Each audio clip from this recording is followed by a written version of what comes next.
I am the Tofu Golem. Please enjoy the video. You've plugged the Launchkey MK4 into your Mac. Now open Logic Pro X and move fast. First, go to Logic Pro X Preferences Control Surfaces Setup and add a new device if it isn't auto-detected. This tells Logic to accept transport and mixer commands.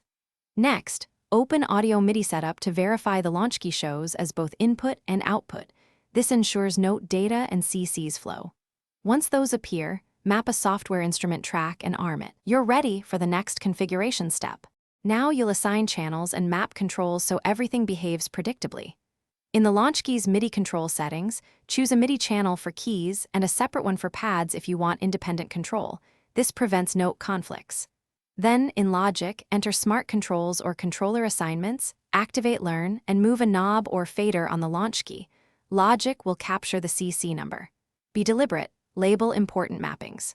Once done, save the controller set to recall quickly for future sessions. Finish by testing everything. Play notes, hit pads, and use transport controls to verify expected behavior. Open Logic's MIDI environment or the MIDI monitor to inspect velocity and CC streams. If controls are unresponsive, restart Logic and reconnect the USB cable, then power cycle the Launchkey. A factory reset often clears odd state issues. Also, update firmware via Novation components and temporarily disable other MIDI drivers or hubs that could steal MIDI ports. One quick troubleshooting tip. If latency appears, switch from Bluetooth to wired USB and check sample buffer settings. Thanks for watching. Consider subscribing if we helped you today.